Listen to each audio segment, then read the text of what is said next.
할렐루야. 주님을 찬양합니다. 주님 감사합니다. 잠깐 기도할게요. 하나님 아버지, 이 자리에서 우리가 주님의 어, 마음을 만나고 주의 말씀을 듣게 하셔서 감사합니다. 주님을 찬양할 때에 주께서 기뻐하시고 받으심을 또한 감사합니다. 하나님, 이 시간에는 주님께서 저희에게 말씀하신 바 레위기 1장의 말씀을 서로 나누려고 합니다. 주께서 알려주시고 그 귀한 것들을 보여주신 것이 많지만 어떻게 말로 표현해야 할지 주님 잘 모르겠습니다.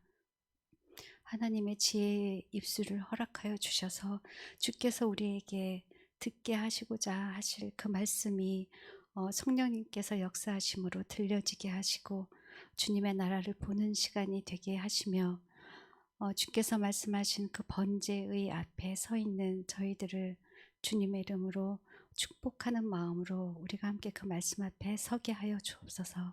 예수님 이름으로 기도드립니다. 아멘. 아멘. 오늘 찬양할 때 정말 하나님을 찬양으로 함께 예배함이 얼마나 기쁘고 감사한지 정말 요즘 이제 우리가 잘 할 수 없으니까 이렇게 어쩌다 하게 되는 것이 더 기쁘고 더 귀한 것 같아요. 가뭄 속에서 단비를 만나듯이.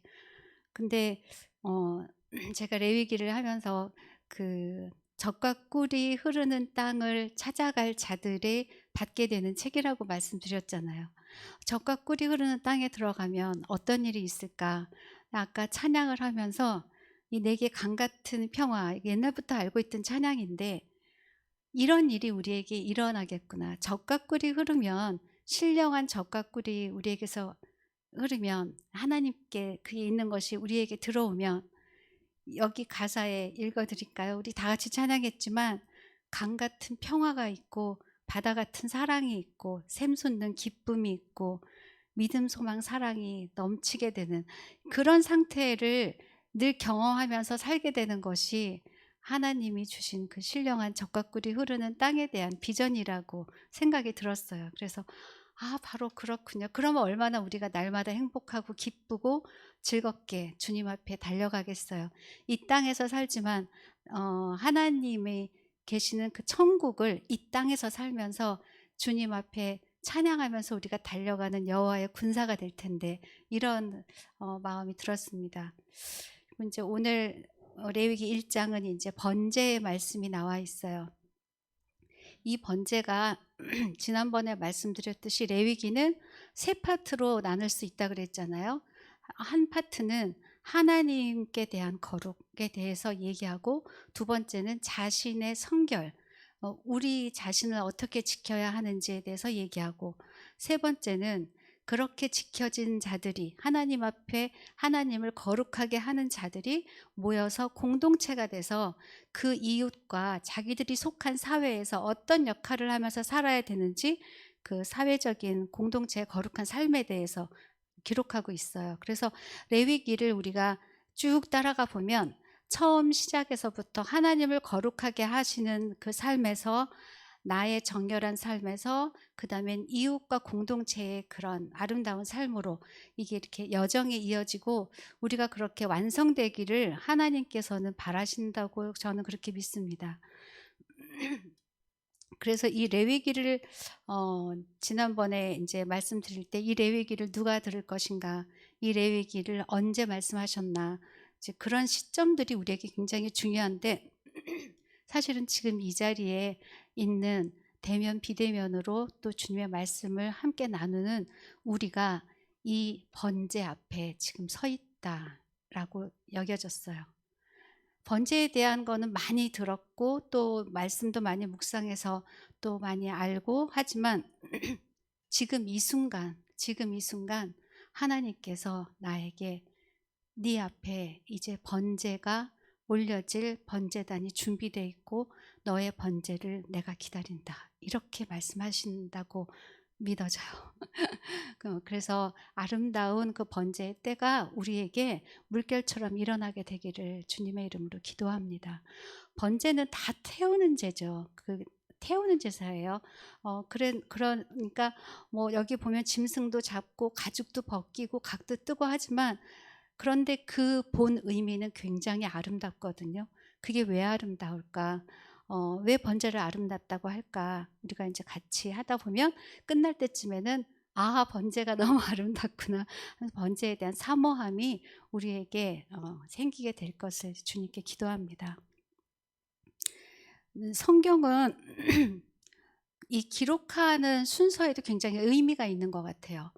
그러니까 이 성경에 기록된 순서가 그냥 이렇게 그냥 우후죽순 되어 있는 것이 아니고, 성령님의 감동에 따라서 우리에게 채워져야 될 것을 말하자면 1 층을 지어야 2 층을 짓잖아요. 그래야 또 그다음에 3 층을 짓잖아요. 그런데 그냥 1 층, 3 층, 7층 막 이렇게 지을 수 없어요. 성경도 마찬가지로 그 단계대로 이렇게 우리에게 기록을 해서 이 순서가 되는 것이 하나님의 때에 이루어지고 그다음 것이 이루어지고 이렇게 점차적으로 나아가는 것 같아요. 근데 지금 레위기가 5대 제사에 대해서 기록하고 있는데, 제일 첫 번째 제사가 번제예요. 왜 번제가 제일 먼저 왔을까? 화목제를 드리면 이웃과 함께 화평할 수 있고요. 생각에는 속죄제나 이런 게 가장 먼저 올 것 같은 생각도 드는데, 레위기는 어 레위기에 쓰여 있어서 레위기가 그렇게 말한다 그러지만, 하나님은 우리에게 번제에 대해서 제일 먼저 말씀하신 거예요. 이게 왜 첫 번째일까? 그러면 제가 좀 전에 말씀드렸던 그 얘기를 생각한다면, 번제 위에 그다음에 소제가 나오죠. 소제는 곡식으로 태워서 드리는 제사예요. 번제는 짐승을 태워서 드리는 제사예요. 그럼 번제가 있는 위에 그게 될 때 소제도 같이, 사실 소제는 같은 번제의 의미인데, 그게 됐을 때 화목제가 드려질 수 있는 가능성이 열리고요. 그게 되었을 때 속죄제가 일어날 수 있어요. 이 레위기는 굉장히 놀랍게 속죄제에 대해서 어 고의로 짓지 않은 죄에 대한 제사를 말해요. 내가 고의로 지은 죄에 대해서는 몇 가지 정해 주신 것이 있는데, 그거는 속죄제를 드리지 말고 그냥 사형에 처하라고 하나님은 그렇게 말씀하시거든요. 그러면 고의로 짓지 않는 죄를 깨닫게 됐을 때 속죄제를 지내고, 속건제도 마찬가지예요. 근데 그 모든 제사의 가장 기본에 하나님은 번제가 되어져야 된다, 이렇게 말씀하신 거거든요. 근데 번제는 누가 드리느냐? 우리는 그것도 굉장히 관심이 있죠. 그리고 굉장히 중요해요. 번제를 누가 드리느냐? 내가 번제를 드리는 사람이, 번제를 드릴 수 있는 자가, 지금 하나님이 나에게 번제에 대해서 "너 번제 드렸으면 좋겠다. 너의 번제를 내가 기쁘게 받고 싶다."고 하시는지, "너는 더 나중에 드려라." 이렇게 하시는지 우리가 모르잖아요. 그래서 이 어떤 사람이 인제 이 번제를 드리느냐, 인제 한번 나눠 볼게요. 인제 여기 한번 상상을 해 봤어요. 이 레위기를 말씀을 받게 되는 이스라엘 백성, 그들의 입장으로 인제 가서 한번 이렇게 도취시켜 보시면, '내가 그들의 입장이다.' 생각해 보세요. 그 이스라엘 자손들은 어떤 과정을 겪어 왔냐면, 다 아시다시피 인제 10 가지 재앙 중에 애굽에서 장자가 죽는 그 재앙을 유월해서, 그것을 뛰어넘어서, 그 재앙을 뛰어넘어서 애굽을 탈출했죠. 그리고 나서는 앞에 그 시퍼런 바다, 홍해를 기적적으로 바다가 갈라지면서 건너왔어요. 지금 인제 막 오시는 거예요. 같이 지금 이렇게 간다고 생각하세요. 막 숨이 차죠. 막 뛰어가는데 뒤에는 애국 군사가 오는데 앞에는 바다가 있는데 갈라져서 지금 지나왔어요. 아, 그럴 때 우리 기분이 어떻겠어요? '와 진짜 하나님 정말 대단하시다. 우리는 막 이런 것도 경험하고, 와 멋지기도 하고 힘들기도 하고 놀랍기도 하고.' 막 이런 상황이었을 거예요. 그러다가는 마라의 쓴물을 만나죠. 너무나 목이 마른 거예요. 물은 굉장히 기본적인 것이에요. 그러니까 기본적인 게 지금 갖춰지지 않은 땅으로 나갔다는 거잖아요. 근데 너무 목마른데 쓴물을 먹게 되죠. 근데 그 물이 불평을 했을 때, 그러니까 모세가 나뭇잎을 넣었을 때 그것이 단물로 바뀌게 되는 놀라운 역사가 있어요. 이 세상의 쓴물들을 하나님과 함께 할 때 단물로 바꿔내는 자들이 된다는 걸, 사실은 그 안에 상징적으로 들어있는 것이죠. 예수 그리스도와 함께 하는 자들은 만나는 상황이 쓴물처럼 쓰고 이게 너무 힘들고 퍽퍽하고 이런 상황 속에 하나님의 자녀가 들어가게 되면요. 그가 하나님 앞에 간구하고 그가 그 지경을 위해서 기도함으로 하나님이 역사하시기 때문에 그 물이 단물로 변하는 역사가 일어나는 거예요. 그래서 결국은 그 하나의 사건이 그들의 불평이 있어서 하나님이 해 주셨다라는 그거를 뛰어넘어서 지금 신약 시대에 우리에게 그 상황을 통해서 보여주시는 것은 바로 쓴물을 단물로 바꿀 자들이다. 누가? 나의 자녀들이. 이제 그런 말씀이 그 안에 있는 거예요. 자, 이제 그렇게 지나서 어디로 갔냐면요. 오아시스를 간 사람들이에요. 그 엘림이라는 곳에 갔더니 종려나무가 70그루가 있었나요? 그리고 12개의 샘이 있고 뭐 더 이상 좋은 조건이 없는 곳이죠. 거기서 얼마나 많이 머물고 싶었을까요? 근데 거기 좀 있는데 또 여장을 꾸려라. 그래서 또 꾸리고 나가는데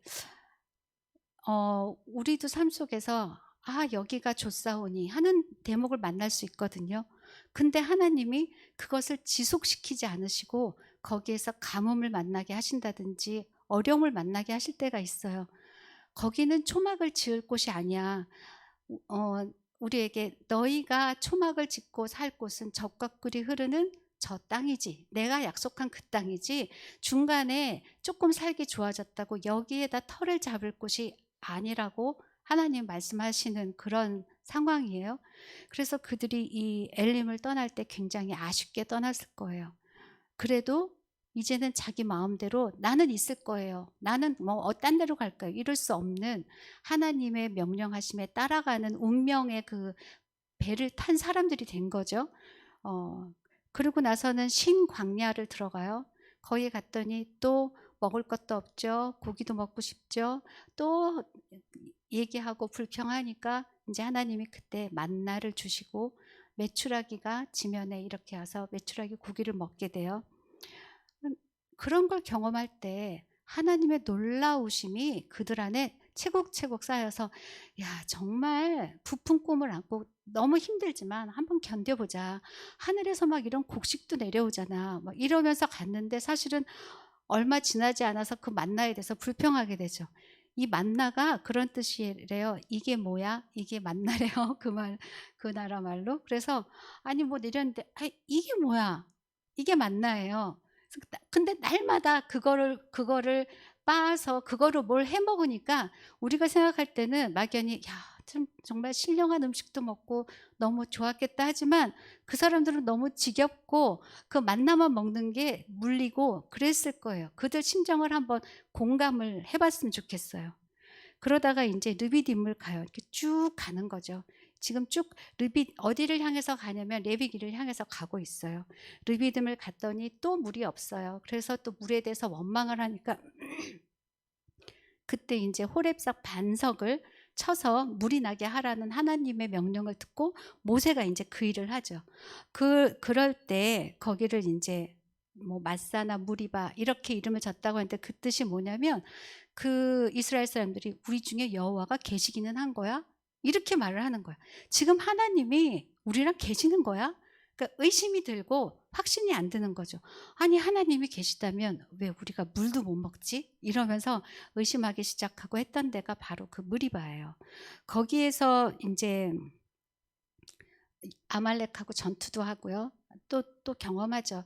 그 모세가 팔을 내리면 전투에서 지고 올리면 이기고 하는 게 바로 거기죠. 그래서 승리를 하게 돼요. 그래서 승리도 경험하게 되죠. 그리고 나서 인제 간 곳이 시내산이 있는 그 시내 광야예요. 거기가 그러니까 출애굽해서 3 개월에 그 시내산을 들어갔다고 해요, 시내 광야를. 그러니까 그동안 한 2 개월 꽉 찬 만 2 개월 정도를 그 사람들이 막 이런 일을 겪으면서 진짜 날마다 롤러코스터처럼 지나면서 그 자리에 왔어요. 근데 거기 딱 오니까 인제 하나님께서 모세에게 얘기하시는 거예요. "이스라엘 자손에게 네가 이렇게 말하라." 거기서부터 인제 약속이 시작돼요. 그 얘기가 어딨냐면 출애굽기 15장 4절에서 5절 말씀인데 제가 빨리 읽어 볼게요. 세계가 다 내게 속하였나니 너희가 내 말을 잘 듣고 내 언약을 지키면 너희는 모든 백성 중에서 내 소유가 되겠고 너희가 내게 대하여 제사장 나라가 되며 거룩한 백성이 되리라. 이렇게 얘기하고 모세한테 백성들한테 물어보라고 하시는데 물어보니까 백성이 네, 그렇게 하겠습니다. 이렇게 대답했어요. 백성의 응답이 있었어요. 그리고 나서 이제 거기에서 다시 또 모세가 하나님께 가서 하나님이 그래 너희가 그럼 그렇게 하려면 이런 것들을 해야 되라고 이제 여러 가지 법을 주세요. 십계명도 주시고 공평에 대한 법, 뭐 사람에 대한 여러 가지 법을 주시는데 그걸 모세가 다 듣고 와서 잊어버리지 않고 다 얘기를 해줬어요. 그렇게 하게 되면 이렇게 살아야 됩니다. 이렇게 할 수 있겠습니까? 이렇게 할 겁니까? 물어봤을 때 백성들이 또 오케이 했어요. 우리 그렇게 하겠습니다. 그러면서 이제 그때부터 언약식이 시작되고 그 사람들이 이제 신의 산에 뭐 70인 장로 얘기가 나오고 모세와 아론이 저 산꼭대기에 올라가고 이제 이런 과정들이 그 출애굽기 24장에 보면 되게 자세하게 나와 있어요. 아주 재밌죠. 거룩한 백성이 되겠다고 한 그 백성들. 그래서 약속을 하고 거기서 언약식을 해서 하나님을 보고 먹고 마시는 일이 벌어져요. 거기에서 번제와 화목제를 하나님이 드리라고 하셔서 그게 그 말씀에 소 한 마리 뭐 이렇게 그게 아니고 복수로 나와 있어요. 그래서 이걸 추측하기로는 신학자들이 추측하기로는 각 지파당 2마리씩 냈을 것이다. 뭐 이래서 24마리일 것이다. 이게 이제 뭐 다른 근거가 있겠죠. 근데 어쨌든 아주 많은 양의 소와 그런 짐승을 잡아서 번제와 화목제를 드리게 된 거예요. 그랬을 때 특이했던 거는 피를 인제 양푼에 받잖아요. 그 받아서 반은 그 번제하는 데다가 이렇게 뿌렸어요. 뿌리고 나머지 반을 굉장히 특이하게 그 백성들에게 다 양푼에 들은 피를 다 뿌렸어요. 그들이 피를 다 맞았겠죠. 그게 하나님께서 사실 그 이후로는 사람에게 그런 식으로 피를 막 뿌리는 그런 제사는 없어요. 그러니까 하나님과의 언약, 그 피의 언약이 거기서 맺어지게 된 거예요. 그 피라는 것은 죽은 다음에는 그것이 죽음이지만 피는 또 생명의 의미가 있거든. 생명과 죽음을 의미를 같이 갖고 있어요. 그래서 그 짐승들의 피로 언약을 삼았지만 나중에는 이제 그 언약의 피는 누구에 의해서 대신되냐면 예수 그리스도의 보혈에 의해서 그 언약이 완전히 확증이 되게 되는 거예요. 그 일이 어디서 있었냐? 시내 산에서 우리가 성경으로 보는 출애굽기 24장에서 있어요. 그러고 나서 이제 다 오케이를 하고 나니까 성막에 대한 식양을 주시고 와서 얘기하고 성막을 짓고 막 이런 과정이 뒤에 쭉 나와요. 그리고 나서는 이제 성막을 지었어요. 그랬더니 성막에 구름 기둥이 하나님의 임재와 영광이 가득히 쫙 내리는 걸 본 거죠. 그랬을 때 그 백성에게 지금 번제를 얘기하시는 거예요. 그냥 갑자기 자다가 일어났더니 번제 드려라 이런 게 아니고 이 번제라는 말을 듣는 사람의 위치가 거기쯤에 있어요. 그러면 이걸 이제 신약적으로 한번 우리가 생각을 해보면 우리가 이제 예수님의 복음을 받아들여요. 그래서 예수님을 믿기로 하고 예수님께 가까이 가기로 하는 사람은 어디로 들어가게 되냐면 출애굽해서 광야 가듯이 우리도 광야로 들어가게 되죠. 이제 광야로 들어가는데 그럼 광야가 어떤 곳이냐? 광야는 굉장히 팍팍하고 힘든 곳이냐? 팍팍하고 힘들어요. 그러나 광야는 목적을 갖고 있어요. 그 목적이 이루어지면 광야를 나오는 거예요. 거기서 영원히 살라는 게 아니에요. 어떤 사람은 목적을 빨리 이룰 수도 있어요. 난 빨리 이뤄야 돼. 이러면 좀 늦게 이룰 수 있어요. 거기서 나를 내려놓는 자가 가장 빨리 그 목적을 이루게 되는데 광야의 2가지 목적은 뭐냐면 이 애굽의 종되었던 속성이 거기서 떨어져 나가야 돼요. 그리고 하나님의 백성이 갖는 속성을 입어야 돼요. 그러니까 하나는 벗고 하나는 입어야 되는 거죠.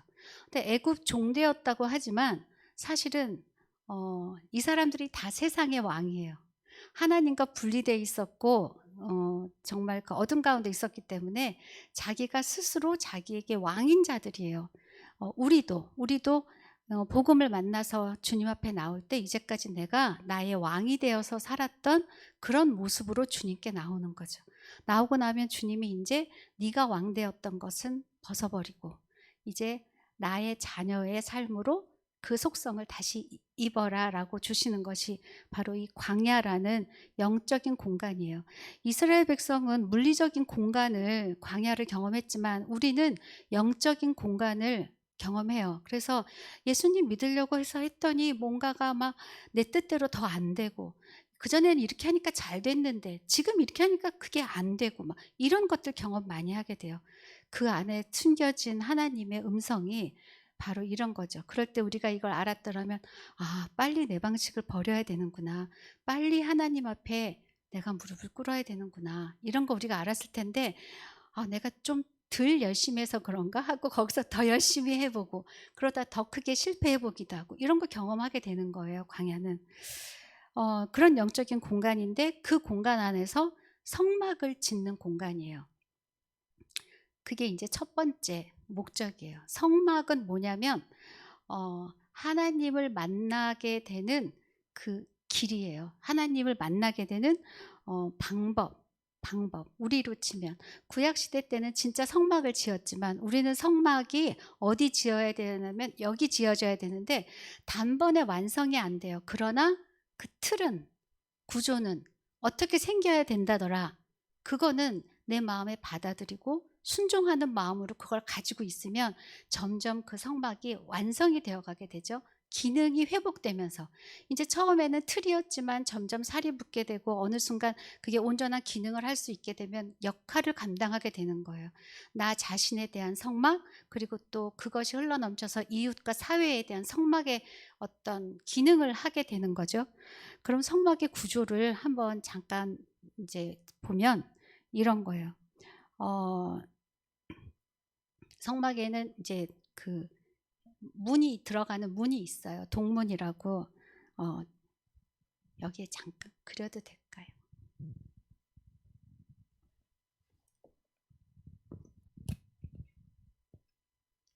음.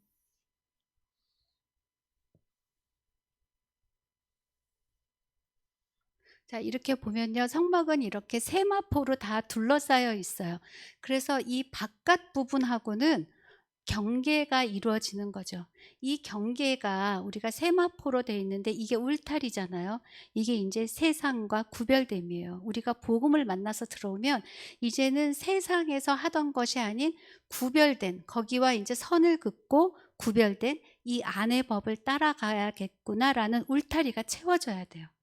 여기서도 자꾸 이쪽의 것을 흉내내고 이쪽의 것을 하려고 그러면 이게 뭔가 언밸런스 되고 거기서 시간이 많이 지체가 되고 그런 것이죠. 자 여기가 문이에요. 이게 동쪽에 있는 문인데 이 문을 통해서 들어가는 거죠. 복음을 예수 그리스도를 통해서 있는 것이 정말로 생명의 복음인 거예요. 이런 데를 담을 넘어서 들어가는 거는 아닌 거죠. 꼭 문으로 들어가야 돼요. 그래서 내가 가지고 있는 믿음이 기록된 성경 말씀에서 성령님이 가르쳐 주시는 예수 그리스도의 복음으로 완전히 이렇게 확증되어져 있는가. 이것에서 분별이 안 오면 우리가 엉뚱한 길로 빠지게 되는 거예요. 그렇게 엉뚱한 길로 빠졌을 때 우리가 그걸 이단이라고 부르죠. 자, 그래서 이 문으로 들어와야 돼요. 동문으로 들어오면 여기 뭐가 있냐면 번제단이 있어요. 이제 우리가 번제를 드리게 될 곳이죠. 어 여기서 정말 이렇게 막 여기 불이 있거든요. 막 타고 그렇고 여기 주변에 막 피도 뿌리니까 원래 여기 이렇게 계단이 있었다고 해요. 피도 뿌리고 해서 굉장히 진짜 보면은 좀 그런 느낌이 들 수 있는 곳이지만 이곳이 아름다운 곳이에요. 영적으로 아름다운 곳이에요. 왜냐하면 이곳에서 드려지는 그 연기와 냄새를 하나님께서 기뻐하셨고 향기롭다고 하셨거든요. 그 왜 그랬을까? 그 안에 이유가 있겠죠. 그다음에 여기 물두멍이 있어요. 물두멍은 손과 발을 씻는 곳이에요. 제사장들이 여기서 제사를 지내면서 왔다 갔다 하면은 그게 다 모래잖아요. 시멘트 바닥이 아니에요. 모래니까 다 발에 묻어요. 그런 걸 날마다 여기서 씻었다고 해요. 그리고 인제 여기에 우리가 말하는 성소가 있어요. 어 성소가 인제 여기 이렇게 끈으로 잡아당겨서 돼 있고 이렇게 돼 있다면, 성소의 이 안쪽에는 속 안에 보면 이제 여기에 휘장이 쳐 있고 여기에 인제 지성소가 이렇게 있는 거죠. 언약궤가 있고 속죄소가 있는 곳이에요. 여기에 등대가 있죠. 그리고 여기에 떡상이 있어요. 그리고 여기가 향단이 있어요. 그래서 향이 이렇게 피어지는 거예요. 자, 그러면 여기서 지금 말하고 있는 이들은 이걸 직접 만들어서 계속 이런 형태로 제사를 드렸지만, 그럼 우리는요? 우리는 영적으로 봤을 때 이것이 어떤 것이냐? 아까 말했듯이 여기 문은 예수 그리스도라고 했고요. 번제에서는 우리의 죄 사함이 일어나는 곳이죠. 그리고 물두멍에서는 날마다 씻음이 일어나야 돼요. 씻는다는 건 뭐냐면 정결해진다는 거예요. 우리는 예수님을 믿고 하나님 자녀가 됐지만, 그래서 우리가 지금 천사들과 함께하는 천국에서 사는 것이 아니고 아직 하나님의 자녀들이 아닌 자들과 또 이 세상의 권세 잡은 사단의 권세 아래서 우리가 살고 있고, 그곳으로 보내심을 받은 자들이에요. 그래서 우리는 묻을 수가 있어요.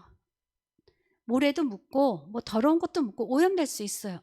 근데 문제는 그것을 끌어안고 살면 안 되는 거겠죠. 그죠? 그걸 씻어야 돼요. 이 물두멍은 우리한테 그런 걸 상징하는 거죠. 날마다 주님 앞에 나와서 씻어라, 정결해져라 라는 거죠. 그리고 나서 이제 이 안에 들어가면 이 성소, 이건 이제 하나님을 만나는 장소잖아요. 등대는 지금으로 우리가 이해하기 좋게는 성령님의 그 조명하심이에요. 여기 다 등불이 붙어 있어서, 이렇게 불이 있어서 그 안에 실내를 볼 수 있게 했어요. 내가 나를 정확하게 볼 수가 없어요. 내가 상대방을 정확하게 볼 수가 없어요. 우리는 다 이것이 이렇게 맑게 열려지지 않아서 내가 나도 잘 모르고 내가 나의 어떠함에 나도 속을 수도 있는 거죠. 그런데 성령님께서는 그것을 다 확실하게 다 분명하게 하시는데, 성령님이 조명을 해 주실 때 내가 나의 죄됨을 그때서야 더 깨닫는 거예요. '아, 난 좀 착한 줄 알았더니 내가 정말 죄인이었네. 아, 난 좀 겸손한 줄 알았더니 내가 너무 교만했네.' 이런 거 어떻게 알게 되냐면, 이 조명하심이 일어날 때 내가 그걸 보게 되는 거예요. '나는 순종을 잘하는 줄 알았는데 게을렀네.' 이런 거 있잖아요. 근데 이런 조명하심이 없으면 그걸 몰라요. 그래서 '아, 나는 계속 겸손하구나. 아, 겸손한데, 나는 겸손한데 왜 저 얘기 듣기 싫지?' 그 얘기 듣기 싫은 게 교만함 때문이라는 걸 모르는 거죠. 그런 일이 있고, 떡상은 우리 이제 날마다 말씀 읽는 거죠. 떡이 생명의 떡이고 그 떡이 우리의 말씀이에요. 그래서 날마다 성령의 조명 안에서 말씀을 읽는 거예요. 내 마음대로 어떤 한 철학을 세우기 위해서, 나의 어떠한 교리를 세우기 위해서 읽는 것이 아니고 성령님의 조명에 따라 말씀을 읽고 그것에 따라 기도하는 거예요.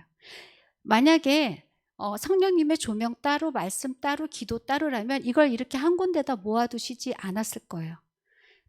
작은 공간에 다 모아 두신 것은 이렇게 해서 기도하라. 그러면 바로 어디 앞에 가게 되냐면 언약궤 앞에 가게 되는 것이고, 그 언약궤 안에는 하나님과의 언약의 증거들이 있어요. 우리도 그 증거가 있어요. 우리가 예수님을 믿었더니 또 예수 안으로 들어왔더니 내 삶에 어떤 아무도 못 느끼지만 나는 '아, 그게 예수님의 부르심이었구나. 아, 이래서 그때 이렇게 됐구나.'라고 하는 추억들이 있고 기억들이 있어요. 그것이 이 언약궤 속에 있는 만나 항아리라든지 아론의 쌍난 지팡이라든지 십계명과도 같은 증거물들이죠. 각자 신앙의 증거물들이 있잖아요. 그 위에는 인제 속죄소가 있어서 하나님께서 임재하시는 장소예요. 그래서 우리가 거기서 하나님을 만나서 교제하는 거예요. 이 구조가 구약 시대 때는 실질적으로 있었지만, 지금은 이것이, 이런 상징들이 우리 안에 그 구조가 세워져야지 되는 거죠. 그러면 쭉 이렇게 하나님을 만나는 길이 내 안에서 이렇게 세워지게 되는 거예요. 그럼 신약에는 휘장이 찢어졌죠. 어디에 있는 휘장이 찢어졌냐면 여기 있는 게 찢어졌어요. 그런데 그 말을 다시 뒤집어서 하면요, 휘장만 찢어졌어요.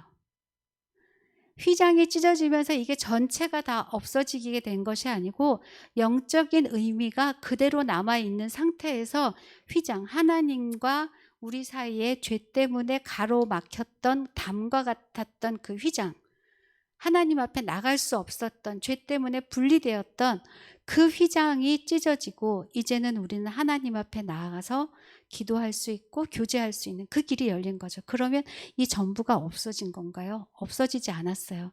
하나님이 그 당시에 성막을 주시고 했던 바로 이것이 우리 안에서 그대로 작동이 될 수 있는 거죠. 근데 이제 뭐가 뭔지 이렇게 딱 구분이 안 되는 거지, 저 성막을 보면 아, 이게 저거구나. 내가 그렇게 마음에 좀 찝찝하면 막 기도하게 되고 하는 게 내가 물두멍이었구나. 이제 이런 식으로 이렇게 우리가 알게 되는 거죠. 바로 거기까지 온 사람들 앞에 번제가 있는 거예요. 그러니까 번제가 상당히 그 위의 단계에서 이루어진다고 볼 수 있죠. 레위기 자체가 하나님의 자녀에게 있는 일이라서. 그리고 인제 이 두 번째는요. 광야의 두 번째 목적은 뭐냐면 이들이 인제 오고 가는 일에 하나님의 구름 기둥과 불 기둥에 의해서만 가고 오고가 정해져요. 자기 마음대로 할 수 없고 자기 소견에 옳은 대로 할 수 없어요. 자기의 지혜와 경험을 사용할 수 없어요. 그렇게 오고 가는 모든 움직임이 하나님에 따라서 이루어지게 되는 영적인 시간이 우리에게 있어요. 그래서 우리가 영적인 광야에 들어왔을 때 뭔가 하나님보다 내가 앞서게 되면 그 일이 막 지금 출발하면 안 되는데 혼자 막 출발하고 빨리 오세요 하게 된 이런 거 경험하게 되거든요. 그래서 하나님보다 앞서지 말아야 돼 뭐 이런 얘기도 이제 그때쯤 되면 사방에서 막 들려요. 그게 나한테 하시는 말씀이죠.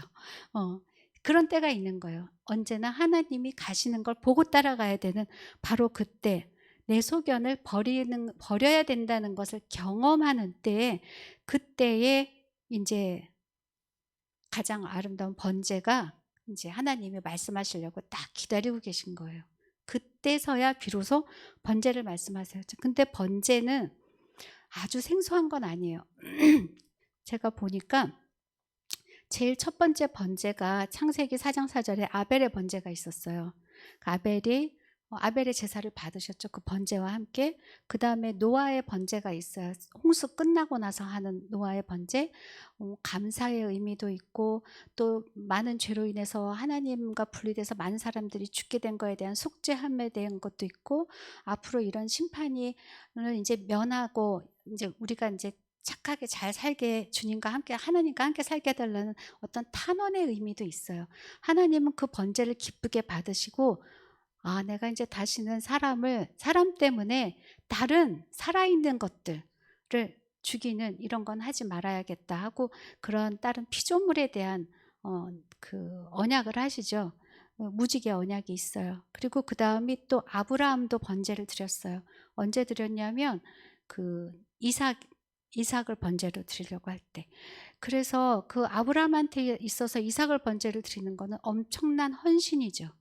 그리고 엄청난 순종이고, 그래서 이 아브라함의 그 번제의 의미는 믿음과 순종과 그런 의미가, 굉장히 헌신의 의미가 아주 많아요. 그 다음에 드린 번제가 그 이스라엘 자손이 하나님과 언약하면서 드린 아까 얘기한 출애굽기 24장에서의 번제. 그거 번제는 하나님과 만남의 번제예요. 약속하고 언약하는 번제거든요. 번제의 의미가 지금 여러 개가 이렇게 나와 있잖아요.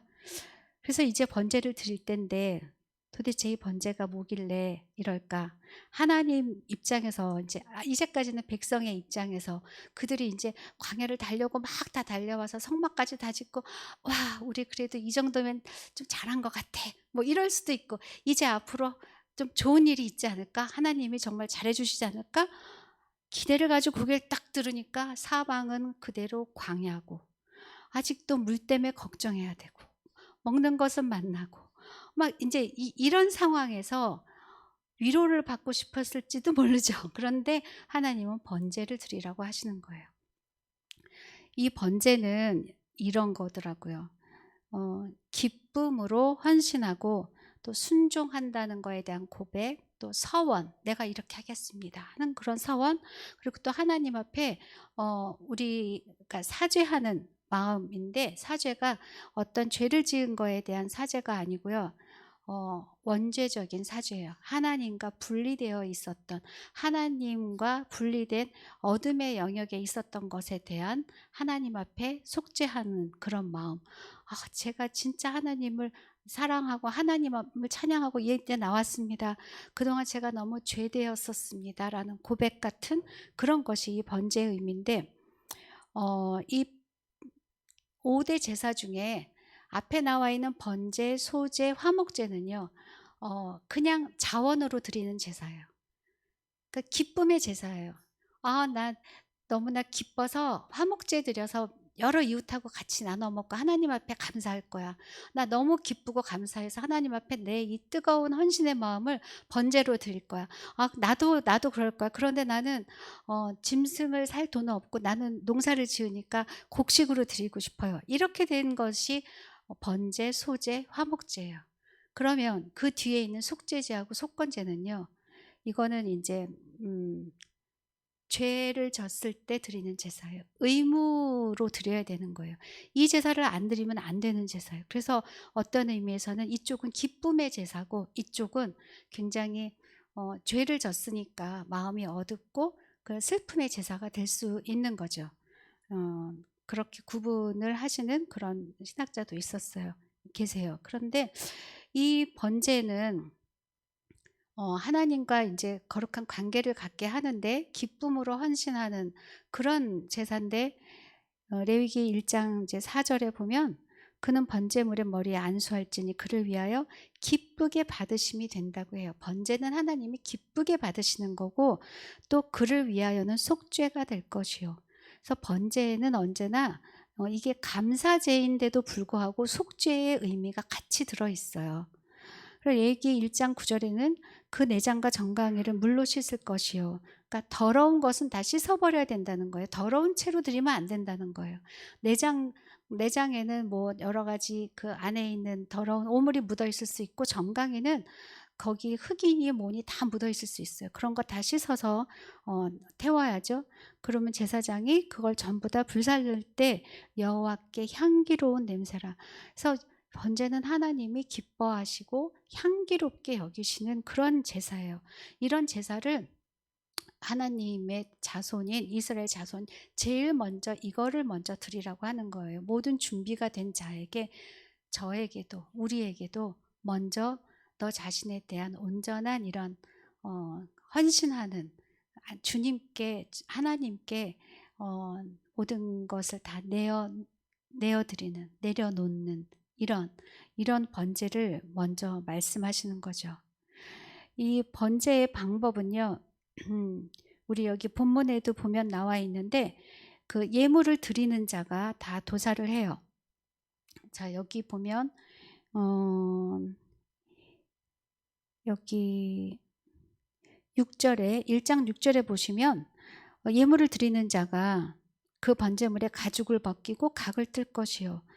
그 제사장 아론의 자손들은 제단 위에 불을 붙이고 불 위에 나무를 버려놓고, 아론의 제사장들은 그 뜬 각과 머리와 기름을 제단 불 위에 있는 나무에 버려놓을 것이고, 이 그 내장과 정강이를 씻는 것은 또 이 번제를 드리는 사람이에요.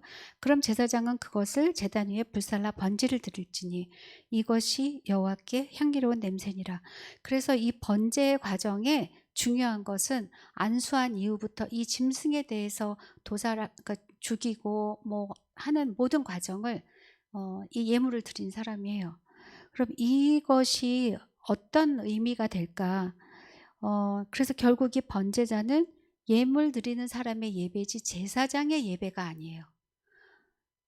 5대 제사가 다 예배인데, 특히 이 번제, 이 처음에 이제 하나님이 우리 기뻐 받으시는 이 예배가 제사장의 예배가 아니고 그 예물을 드리는 자의 예배, 백성의 그 예배인데, 직접 자기가 그 제물을 죽인다는 것은, 사실 우리가 거기서 이제 뭐 가죽을 벗긴다 그러면 또 이런 식으로도 해석하기도 해요. 가죽은 나의 겉사람이다. 그래서 가죽은 벗겨버리고 또 안에 있는 고기, 그러니까 그 살은 우리의 속사람이다. 그래서 번제해서 그것을 하나님 앞에 이렇게 드리는 것이다. 이렇게도 얘기를 하거든요. 근데 이 인제 안수하는 의미를 제가 말씀을 드릴 건, 이게 짐승에게 아까 안수를 한다고 했어요. 근데 안수의 의미가 두 가지가 있다고 생각이 되더라고요. 죄를 나의 죄를 이렇게 안수해서 제사를 드리는 거, 그거는 언제 해당이 되냐면 그 속죄제와 속건제 때 해당이 되고, 그리고 인제 이 앞에 번제에 대해서도 그런 의미가 있고 뭐 이런데, 저는 그래서 이 부분을 놓고 기도하고 인제 '어떤 것이 정말 이 안수의 의미일까?' 했는데, 묵상을 했는데 이 번제와 화목제에서의 그 안수의 의미는 죄에 대한 전가라기보다는 나와 이 짐승이 동일시되는 의미가 있다고 느껴졌어요. 그래서 마치 나를 드리는 거죠. 나의 죄를 지어서 내 죄 때문에 이 짐승이 죽는 것이 아니고, 그냥 안수함으로 인해서 나와 동일시해서 나를 아버지 앞에 드리는 거예요. 그런데 인제 가죽은 겉사람으로서 문제 벗겨내고 속사람만 어 이렇게 드리는 거다. 요 두 가지에 대해서는 겉사람 속사람에 대한 건 그런 해석들이 있었어요. 근데 어쨌든 번제와 화목제에서 드리는 안수는 저는 나와 동일시하는 안수가 라고 생각이 됐어요. 그래서 그렇게 하고 자기가 잡는다는 것은 결국, 그러니까 내가 내 손으로 나를 죽인다는 의미죠. 그럼 내가 내 손으로 나를 어디를 죽이겠어요? 우리가 지금 이 신약의 시대에서는 나의 자아를 거부하고 부인하고 내 욕심을 죽이고 내려놓고 하는, 자기를 부인하라는 바로 그 말씀이 누가 해 주는 게 아닌 거예요. 제사장이 해 주는 게 아니에요. 그러니까 목사님이 해 주시는 게 아니고요. 어떤 유명한 영적인 리더가 해 주는 게 아니고요. 내가 하는 거예요. 나는 내가 죽이는 거예요. 내 십자가는 내가 지고 가는 거예요. 내 십자가를 어떤 영적인 리더나 우리 교회 목사님이 내 십자가까지 지고 가 주시기를 기대하고 어떻게 나를 어떻게 해 주시기를, 그게 아니고요. 내 십자가는 내가 지고 나를 죽이는 것은 나고, 그것이 바로 여기서 예물을 드리는 자가 자기의 짐승을 스스로 잡는 것이 바로 이것이 아닌가 하는 그런 생각이 들었어요. 그래서 예배는 주일날 우리가 예배 드리고 수요일 예배 드리지만, 그 예배는 결국 누구의 예배냐면 각자의 예배인 거죠. 목사님이나 다른 분들이 준비한 예배를 나는 가서 뭐 나는 그렇게 뭐 딱히 아주 뭐 신실한 것 같지도 않고 하니까 난 좀 구경도 하고 너무 좋은 걸 먹고 그냥 누리고 그리고 지나가는, 그게 아니고, 하나님은 그 예배의 주인을 누구라고 보시냐면 우리 각자 한 사람 한 사람으로 보는 거예요. 앉아 있는 말씀을 전달하는 목사님의 말씀을 통해서 그것을 받고, 그리고 아까 얘기한 성막의 구조를 통해서 내가 하나님을 만나고 예배하는 바로 그 사람의 예배를 하나님이 받으시는 거예요. 한 대표의 예배를 받는 게 아니고, 그러니까 100사람이 모였으면 100개의 예배가 하나님 앞에 드려져야 되는 거죠. 그런 것이, 그래서 성도가, 우리가 정말 예배자이다. 예배자의 인식에 대한 회복이 이 번제를 통해서 일어나야 되는 거라는 생각이 들었어요. 이런 의미를 가지고 1장을 이렇게 읽어보시면 별로 어려울 게 없어요. 근데 1장에 보면 이제 본문은 1장 1절부터 9절까지는 소에 대해서, 소의 번제, 그다음에 밑에는 양이나 염소의 번제가 나오고요. 그다음에 14절부터는 비둘기, 새에 대한 번제가 나오거든요. 그래서 좀 여유가 있는 사람은 소로 번제를 드리고요. 그다음에 또 그 밑에는 양이나 염소를 드리고요. 근데 나는 그런 것도 드릴 힘이 없어요. 근데 내 마음은 너무나 하나님 앞에 헌신하고 드리고 싶어요. 그런데 돈이 없으면 할 수 없어. 이거는 하나님이 아니시겠죠. 그럴 때는 집에 있는 비둘기 키우는 거 있으면 비둘기. 그런데 집에도 비둘기가 없어요. 그러면 산에 가서 잡아오면 돼요. 근데 산에 가서 잡아올 힘도 없어요. 예를 들어서 그러면 소제를 드리면 돼요. 그렇게 해서 하나님을 만날 수 있는 방법이 모든 사람에게 다 열려 있었다는 거. 그가 부유했든지 부유하지 못했든지 건강했든지 건강하지 못했든지 모두 다 하나님 앞에 나아갈 수 있도록 그 길이 이렇게 열려 있었다는 거를 이 본문을 보시고 이렇게 아시면 될 것 같아요. 특히 마지막에 그 산비둘기나 집비둘기로 잡을 때는 이 산비둘기나 집비둘기는 아주 작거든요. 그러니까 이 제물을 드린 사람이 안 잡고 다 제사장이에요. 그러니까 가난한 자가 드린 예물에 대해서는 더 소중하게 제사장이 다 한다고도 볼 수 있어요. 작아서 뭐 어디서 잡고 할 것도 없다. 그래서 그렇다. 이렇게도 하지만 또 한편으로 생각하면 연약하고 가난한 자에 대한 하나님의 배려. 그죠? 남들은 큰 거 잡고 있을 때 자기는 조그마한 새를 잡고 있을 때 느낄 어떤 그런 결핍의 마음도 있을 수 있어요. 그건 제사장이 알아서 다 하는 거예요. 그렇게 하고 새의 날개를 찢어요. 새가요 날개를 찢으면 엄청 커진대요. 길어지는 거예요. 그래서 그렇게 해서 번제단 위에다 놓으면 꽤 큰 게 올라간 것처럼 보인대요. 그래서 그렇다는 해석도 있더라고요. 그래서 새의 날개를 찢었다 이런 해석이 있고, 이 번제는 상번제가 있어서 번제 아침에도 드리고 저녁에도 드리는 번제가 있어요. 개인적인 번제는 여기 있지만 개인적이지 않고 언제나 드려야 되는 번제에 대한 기록이 있어요. 그래서 그럴 때는 아침에 드리고 저녁에 드리고, 그래서 언제나 이 번제단에서는 번제물이 언제나 타고 있는 거예요. 근데 그 상번제를 드리고 있는데 누군가가 소제를 가져오고 누군가가 화목제를 가져오고 누군가가 속죄제 속건제, 언제나 번제가 있는 그 위에서 그게 다 쌓여지게 되는 거예요. 그래서 여기에는 이런 게 생기게 되는 거죠. 이쪽이 지성소에 있는 데에서 만약에 구름 기둥이 있었다면, 여기 구름 기둥이 이렇게 있었다면 어떻게 생겼는지 모르지만 하나님이 주시는 임재의 표상이잖아요. 그런데 이 번제단에서는 날마다 번제가 타고 올라가는 연기가 있는 거예요. 이 성막이 여기 동서남북을 둘러서 그 진영의 정가운데 있었거든요. 그러니까 이스라엘 자손들은 딱 쳐다보면 가장 중앙에 있는 저 성막에 있는 구름 기둥이 보이고 그 옆에는 번제단에서 올라가는 그 연기가 보이는 거예요. 그게 또 어떤 의미가 있을까요? 에덴 동산에서 선악과와 생명나무를 주셨던 하나님, 선악과를 보고 하나님과 자신들의 관계를 언제나 잊어버리지 않고 깨닫고 그 관계 속에서 순종해야 됨을 이렇게 보게 하셨던 그 선악과, 그 선악과처럼 이 번제에서 드려지는 저 번제가 또 히브리 말로 올라예요. 올라의 의미는 뭐냐면 올라간다는 의미예요.